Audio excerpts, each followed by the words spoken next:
McIntyre? Wait, hold it. Wait a minute. We didn't hear Frank's answer. We don't know if he's here. Of course I'm here. Regulations, Frank. At 89, the tragedy of Alan Alda is beyond heartbreaking.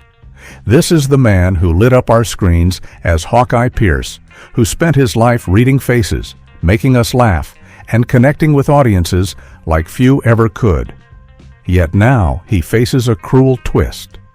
Parkinson's disease has stolen his movement, while prosopagnosia has stolen his ability to recognize the very faces he's loved for decades. Imagine being the world's great communicator and losing the very tools that defined your genius. But to understand how this tragedy became his greatest teacher, we must go back to where it all began, with a 7-year-old boy fighting his very first battle against a merciless disease. The first scar. That first battle would set the pattern for everything that followed. Alan Alda has been fighting invisible enemies his entire life. Long before Parkinson's robbed him of his movement, long before prosopagnosia blurred the faces of his loved ones, he was just a 7-year-old boy in New York battling a disease that had already terrified a generation. Polio. In the summer of 1943, Alan was struck down with it. One day, he was a skinny kid running through the streets of the Bronx. The next, his body betrayed him. Muscles weakened, fever set in, and his childhood stopped cold. There was no cure, no magic shot, not yet. Treatment meant one thing: discipline, pain, and endurance. For Alan, that meant being wrapped every single hour in scalding hot wool blankets soaked in water.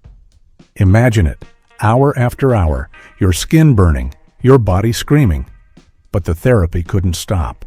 If you missed even one treatment, the paralysis could set in forever. Can you picture that? 7 years old, barely old enough to tie their shoes, and already forced into a routine that most adults wouldn't survive. That discipline, as cruel as it was, left a permanent mark. He learned early that survival wasn't about comfort. It was about resilience, about pushing through suffering even when it felt endless. And doesn't that sound hauntingly familiar to the man we see at 89 today, still fighting against a body that refuses to obey him? For Alan Alda, this cruel parallel has followed him from childhood to old age. Polio then, Parkinson's now. But Alan's scars weren't only physical. His home life carried battles of its own. His father, Robert Alda, was a vaudeville performer who was constantly chasing gigs, moving from show to show. Alan grew up in hotel rooms and backstage hallways, raised in a world where laughter was currency, but stability was scarce. And then there was his mother, Joan Brown. She suffered from schizophrenia, something Alan rarely discussed in public. For a child already facing the terror of polio, the unpredictability at home added another layer of fear. He wasn't just fighting a disease, he was fighting chaos, instability, and the possibility that the people around him could break at any moment. That combination, disease, disorder, and the strange world of show business, built the foundation for the Alan Alda we came to know. It gave him resilience, but it also gave him empathy. Maybe that's why his comedy always had such a sharp edge of humanity. He wasn't just cracking jokes as Hawkeye Pierce on MASH, he was tapping into pain, absurdity, and survival. He knew what it meant to fight against the odds because he'd been doing it since childhood. Looking back, those hot wool blankets weren't just a treatment. They were a metaphor. Hour after hour, a boy learned how to endure pain quietly, to sit inside discomfort without giving up. That skill would become the backbone of his career, his relationships, and even his philosophy. Later in life, when Parkinson stripped away his balance, his strength, and eventually even his ability to recognize faces, he leaned on the very lessons he learned at 7 years old. Pain is inevitable, but suffering can be endured. It almost feels cruelly poetic, doesn't it? The boy who survived polio became the man the world adored for his ability to connect, only to face an old enemy returning in a new disguise. But here's the hidden truth the mainstream skips. Alan's tragedy isn't just about loss, it's about endurance. From the very beginning, he was being trained for a lifetime of invisible wars. That childhood battle prepared him for Hollywood's wars, the critics, the cameras, the endless pressure, but nothing could have prepared him for the moment when his own body would become the enemy. The Parkinson's revelation. The enemy this time wouldn't be a childhood virus. It would be his own nervous system turning against him. For Alan Alda, the first signs came quietly, almost like whispers. In 2015, long after the applause of MASH had faded into television history, Alan started experiencing violent dreams. He would thrash in his sleep, acting them out as if his body couldn't tell the difference between reality and imagination. Most of us might dismiss that as stress or age, but Alan's instincts told him something deeper was at play. He went to the doctor, asked for a brain scan, and the result changed everything. Parkinson's disease. The cruel twist? He got the diagnosis years before he ever told the world. Imagine that moment. You've spent a lifetime controlling every twitch, every smirk, every raised eyebrow to deliver the perfect performance, and then you're told your body will slowly strip that control away. That's not just frightening, it's devastating for someone whose craft is built on precision. But Alan, true to form, didn't crumble. Instead, he did what he had always done. He fought, but this time it was different. Polio was something he could sweat through as a child, but Parkinson's? This wasn't going away. It was about management, not victory. By 2025, Alan Alda was 89 years old, and the reality had become impossible to ignore. He said in interviews that managing Parkinson's had become, in his words, almost a full-time job. Think about that. A man who once filmed 16-hour days, who commanded the screen with effortless charm, now spends every day carefully scheduling medications, exercises, and therapies just to hold on to basic movement. He explained that it's not just about pills, it's about keeping the body active, stretching, strengthening, and retraining his brain every single day. If you stop moving, he said, you stop moving. It sounds simple, but coming from him, it's a survival strategy. And here's the haunting part. Alan Alda, the performer who lived by timing, whether it was comedic timing or dramatic pauses, now faces a disease that scrambles timing itself. Parkinson's messes with balance, with coordination, with speech. For a man whose voice once narrated entire histories and whose gestures carried meaning in silence, it's almost Shakespearean in its cruelty. The irony couldn't be sharper. The actor who made a career out of communication now fights to control his own body's language. In one recent update, Alan admitted that some days are simply harder than others. It takes planning, it takes attention, and sometimes it takes more out of you than you want to admit. That honesty cuts deep. It shows us that behind the smile, he still flashes in interviews. There's a battlefield no camera sees. But if you've followed his life, none of this feels like surrender. This is the boy wrapped in burning hot blankets all over again, refusing to let pain define the story. Only now, the blankets are replaced with routines, stretches, and the stubborn will to keep showing up. And isn't that the part that makes Alan Alda's tragedy hit even harder? He isn't just battling a disease, he's battling the erosion of the very gifts that made him legendary. The smile, the quick wit, the expressive eyes. Every one of those is threatened by Parkinson's. Yet instead of hiding, Alan chose transparency. He shared his diagnosis publicly in 2018, not as an act of pity, but as a way to educate, to normalize, and to prove that life doesn't end with those three words. You have Parkinson's. Think about it for a second. How many Hollywood legends have quietly disappeared when illness set in, retreating from the spotlight to preserve an untarnished image? Alan did the opposite. He leaned into the truth, showed the world his scars, and in doing so, he became a different kind of performer, one who was no longer acting but living resilience in real time. That's why people still listen when he speaks, because it's not just a script, it's survival. But if Parkinson's was devastating, it wasn't the final blow. There was another diagnosis waiting, one that would cut even deeper than losing control of movement. One that struck at the very heart of who Alan Alda was as a performer. And that second tragedy would make the story of Alan Alda even more heartbreaking.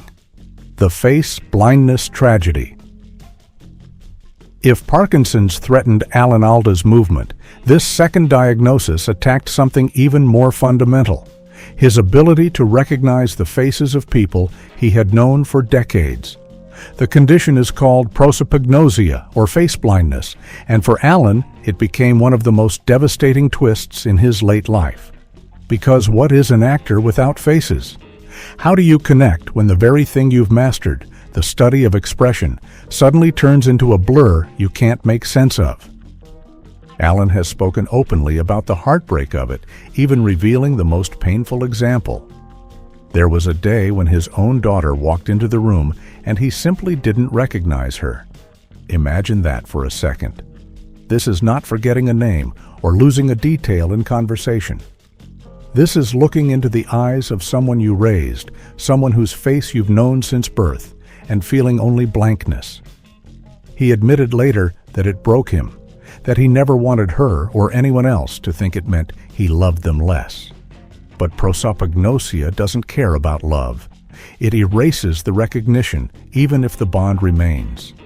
And that's the cruelest part. His heart remembers, but his eyes betray him. For someone else, maybe this condition would just be an inconvenience. But Alan Alda built his life, his career, and his very identity around reading faces. Hawkeye Pierce wasn't just funny because of the lines. He was funny because of the eyebrow that lifted at the right moment, the sly glance, and the way he could read another character's expression and twist it into a punchline. He had the gift of reading people, and people felt seen by him. Now, face blindness steals that gift piece by piece. For an actor, that isn't just frustrating, it's tragic irony.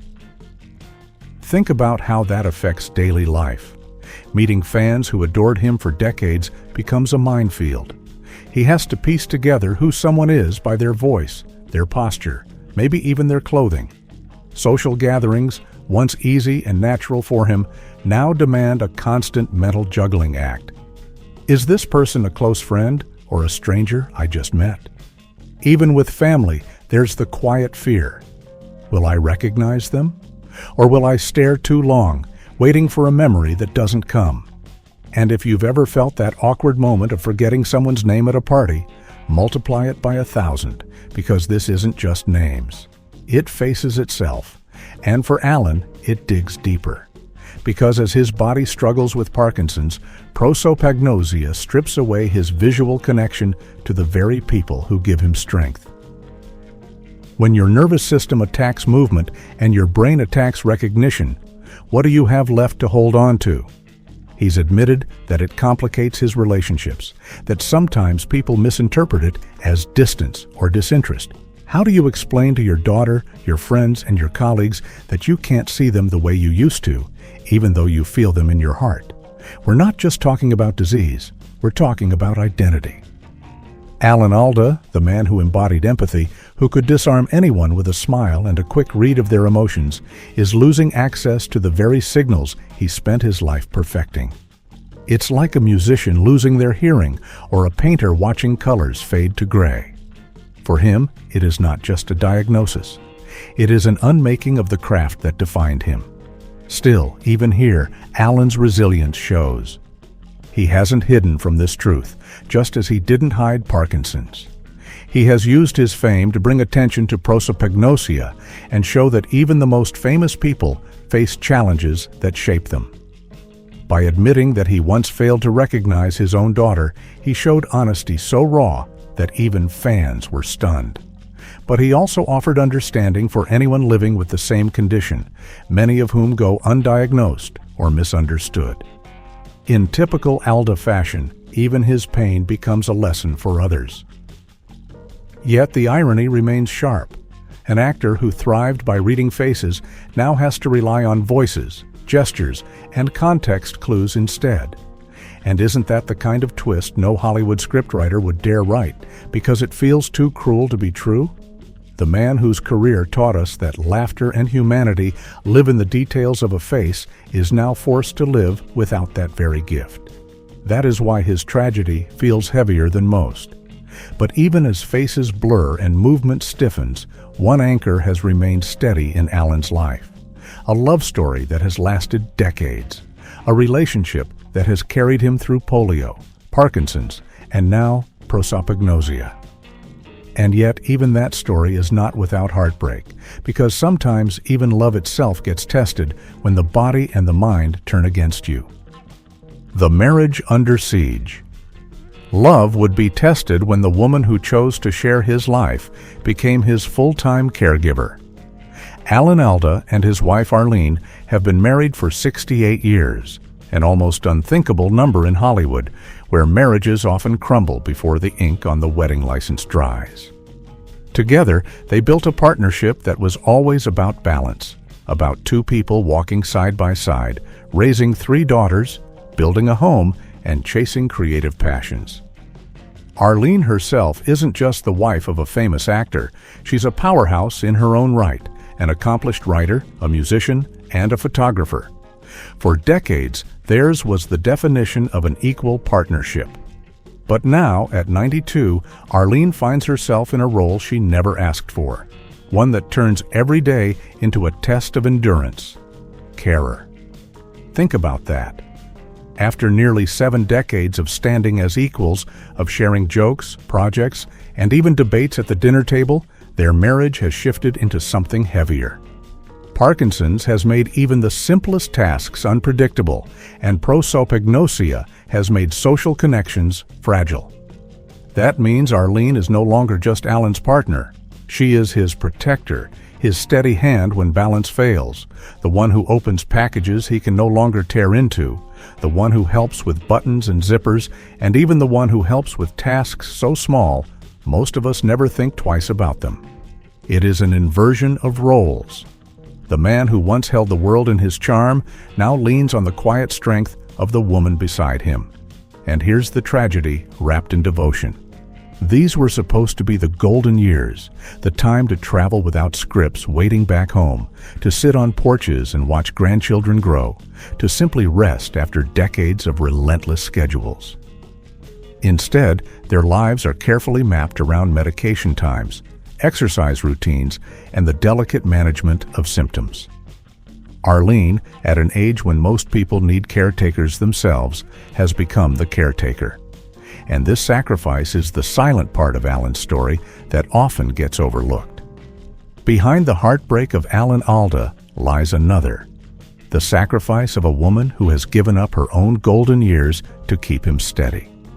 If you've ever watched someone you love grow fragile, you know the toll it takes. It's not just about lifting bags or managing schedules. It's about watching time shift the ground beneath your feet. Arlene once knew Alan as the man with boundless energy, always moving, always thinking ahead. Now she has to remind him to slow down, to be careful, to take one more stretch. It's tender and it's beautiful, yes, but it's also heartbreaking.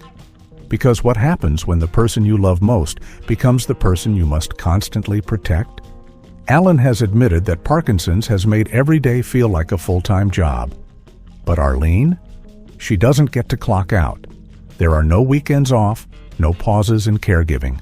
She is there through the tremors, through the stiffness, through the forgotten faces. And she does it without complaint, because that's what love looks like after 68 years. It isn't red carpets or applause. It's helping someone open a bottle when their hands won't cooperate. It's filling in the blanks when prosopagnosia leaves a loved one staring at a stranger's face. It's sitting in the quiet, knowing this is not the life you planned, but it's the life you're committed to. And yet, that commitment can be suffocating. Even the strongest love feels the strain when daily life becomes a revolving door of doctors and routines.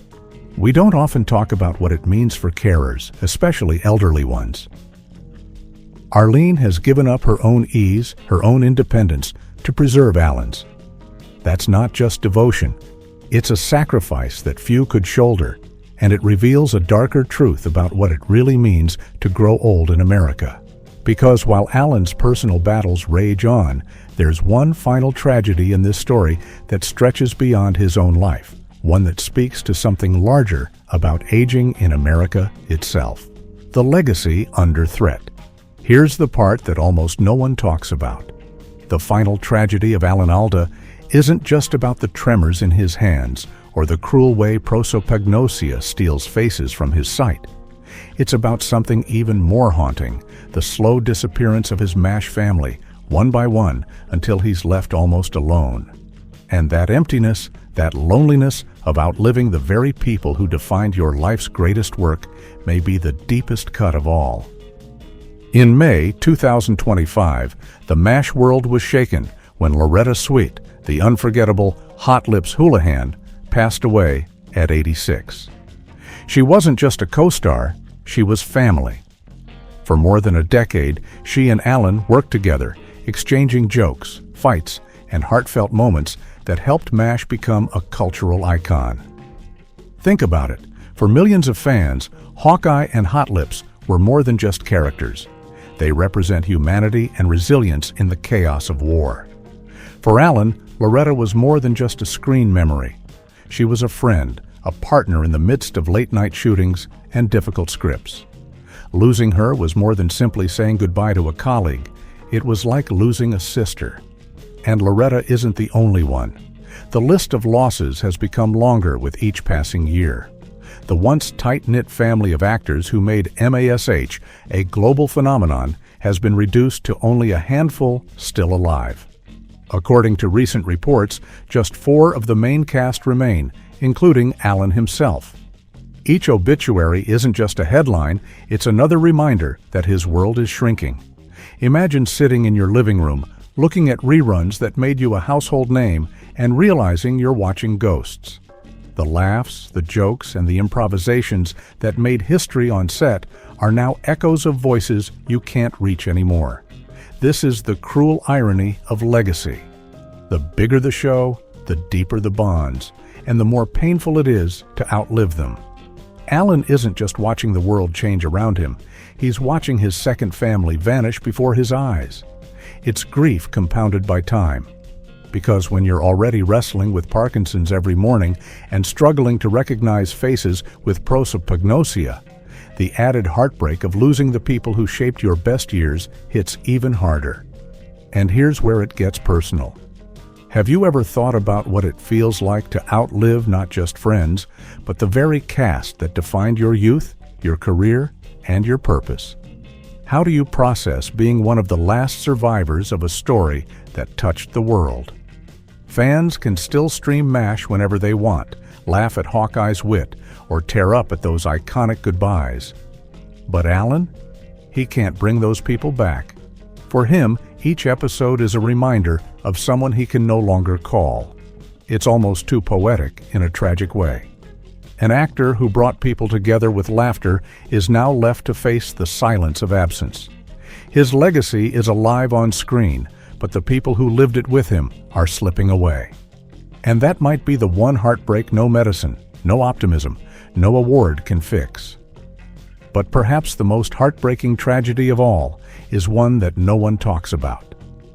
So let me ask you, what do you think is more powerful, the career someone builds or the grace with which they face its end? Let us know in the comments below. Thank you for watching.